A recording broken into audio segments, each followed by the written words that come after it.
రాజకీయాల్లో ఇది జరుగుతుంది ఇది జరగదని చెప్పడానికి లేదు. కేంద్రంలో ఉన్నటువంటి బీజేపీ వాళ్ళ వ్యూహాలు వాళ్ళకు ఉంటాయి. ఎందుకంటే మన డిబేట్ లో కూడా నేను అదే చెప్పాను. అయితే ఏంటంటే పొత్తు బీజేపీతో కుదిరే అవకాశాలు తక్కువ ఉన్నాయని భావించాం. ఇప్పుడు కూడా మరి ఇక్కడ చంద్రబాబు నాయుడు గారు పొత్తు పెట్టుకోవాలనేటువంటి తాపత్రయం ఆయనకు ఉన్నప్పటికీ బీజేపీ చెప్పేటువంటి అంశాలను ఈయన అంగీకరిస్తాడా అనేది ఇప్పుడు ఇంకా ఆ సమస్య అలాగే ఉంది. ఇప్పుడు ఏం చెప్పి ఈయన ఏదో వెళ్ళేటప్పుడు కొంతమంది ముఖ్యమైన నాయకులతో కలిసి ఏదో వాళ్ళ అభిప్రాయం తీసుకుని వెళ్ళాడు అనేది ఇవాళ కొన్ని న్యూస్ ఛానల్లో చూశారు. అంటే ఏమొస్తున్నాయి మనకు క్రిస్టియన్ ఓట్లు, ముస్లిం మైనారిటీ ఓట్లు పోతాయి. బీజేపీతో పొత్తు పెట్టుకుంటే పొత్తు అవసరమే లేదు, మనము జనసేనతో కలిసి పోదాము అన్నటువంటి మెజారిటీ నాయకుల అభిప్రాయము ఆయనకు చెప్పినట్టు వార్తలు వస్తున్నాయి. మరి బీజేపీతో పొత్తు పెట్టుకుంటే నష్టం జరుగుతుంది అనుకున్నప్పుడు ఈయన ప్రత్యేక విమానం ఎక్కి ఢిల్లీకి ఎందుకు వెళ్ళినట్టు? అంటే మొన్న రాధాకృష్ణ గారు చెప్పారు కదా, వద్దు దయచేసి మీరు పొత్తు కోసం మమ్మల్ని విసిగిస్తున్నారు, మేము పొత్తు పెట్టుకుంటే మీతో మేము నష్టపోతాం, కానీ మేము గెలిస్తే మీకే మద్దతు ఇస్తాం కాబట్టి పొత్తు వద్దండి అని చెప్పడానికి వెళ్ళారేమో. అదే ఇప్పుడు పొత్తు అంటే అట్లా కాదు కదా, నిన్న మొన్న జరిగిన లాస్ట్ 2 వీక్స్ బ్యాకే కదా కొత్త పలుకులో రాశారు, వద్దని చెప్పడం కోసం అపాయింట్మెంట్ అడుగుతున్నారు ఇద్దరు కలిసి అని, పవన్ కళ్యాణ్ గారు చంద్రబాబు గారు కలిసి. ఏదైనా ఉండొచ్చు, అది ఉండొచ్చు, ఇలా ఉండొచ్చు. కాకపోతే ఏంటంటే ఈ వస్తున్న వార్తలు బట్టి కొంత సమాచారాన్ని బట్టి ఏంటంటే ఇప్పుడు ఎటు జగన్మోహన్ రెడ్డి గారు పొత్తుకు సంసిద్ధంగా లేరు అది తేల్చి చెప్పేశాడు ఆయన. బీజేపీతో పొత్తుగా పెట్టుకున్న అవసరం లేదు, ఒంటరిగా వెళ్తాను అనేది.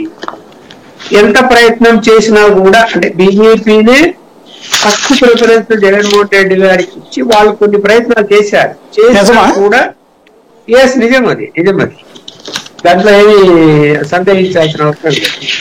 కానీ ఆయన అంగీకరించడం లేదు. అంగీకరించకుండా ఒంటరిగా పోతున్నాను, నేను ఎప్పుడు రేపు పొద్దున కేంద్రంలో మీరు అధికారంలోకి వస్తే మేము మీతోనే ఉంటాం కదా, ఇప్పుడు సమర్థిస్తున్నాం, అప్పుడు కూడా అలాగే సమర్థిస్తాము, నాకున్న ప్రాబ్లం నాకుంది, దాదాపు 1 కోటి క్రిస్టియన్ ఓట్లు పోతాయి అని చెప్పాడట. 1 crore బీజేపీతో పొత్తు పెట్టుకుంటే అది నాకు దెబ్బతీస్తుంది, నేను మళ్ళీ 25-30 సీట్లు కట్ల ఎక్కువ నాకు అదే జరిగితే, అందువల్ల నన్ను మీరు అర్థం చేసుకోండి అనేటువంటి పద్ధతిలో చెప్పడం వలన ఇంకా వాళ్ళు కూడా క్రాస్ చెక్ చేసుకున్నారు. క్రాస్ చెక్ చేసుకొని ఇంకా ప్రయోజనం లేదు అనుకున్న తర్వాత సరే మళ్ళీ తెలుగుదేశానికి సంబంధించినటువంటి కొంతమంది బీజేపీలో ఉండేవాళ్ళు, కొంతమంది పెద్ద మనుషులు మళ్ళీ అమిత్ షా గారితో, నడ్డా గారితో మాట్లాడి ఇదేదో ముసుగులో ఎందుకు, ఇప్పుడు వీళ్ళు ఏం ప్రెజర్ పెట్టారంటే నాకున్న సమాచారం పురంధేశ్వరి ఇంకా కొంతమంది అంటే ఇతర పార్టీల నుంచి వచ్చిన వాళ్ళు, బీజేపీలో పక్కా ఉన్న వాళ్ళు కాదు,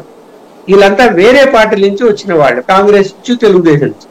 వీళ్ళు ఏమి ఒత్తిడి పెట్టారంటే వాళ్ళ మీద పొత్తు ఉంటేనే మేము పోటీ చేస్తాము, పార్లమెంటు సీట్లకైనా అసెంబ్లీ సీట్లకైనా, లేకుంటే అభ్యర్థులు లేరు, దొరకటం లేదు, ఎవరు పోటీ చేయడానికి ముందుకు రావటం లేదు అనేటువంటిది ఇన్ రిటర్న్ గా ఇచ్చారు రిపోర్ట్.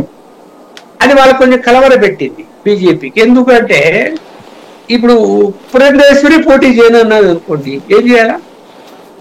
లేదు సీఎం రమేష్ నేను పోటీ చేయని అంటాడు అనుకోండి, జీవీఎల్ అంటాడు అనుకోండి, ఏం చేయాలి అప్పుడు? ఎక్కడ అభ్యర్థులు ఉన్నారు? ఒంటరిగా పోతారు, బాగానే ఉంది. 25 చోట్ల అభ్యర్థులు కావాలా, పోటీ చేయకపోతే పరువు పోతుంది. 175 చోట్ల అసెంబ్లీకి శాసనసభ్యులు పోటీ చేసే వాళ్ళు కావాలా, పోటీ చేయకపోతే పరువు పోతుంది. మరి ఎవరో ఎల్లన్న పుల్లన్న ఉప్పలక్ష్మణ్ పేరు కూడా రాసేసుకొని మేము అందరికి టికెట్లు ఇచ్చేస్తామంటే ఉప్పలక్ష్మణ్ పోటీ చేయాలని ఇష్టపడాలి కదా.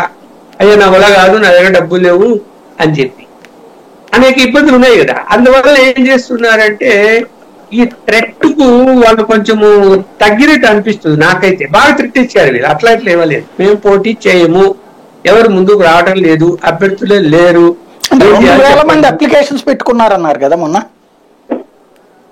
ఏం అప్లికేషన్లు అండి? దాని కూడా అప్లికేషన్లు ఇస్తారు. అప్లికేషన్లు ఇవ్వడానికి ఏముంది?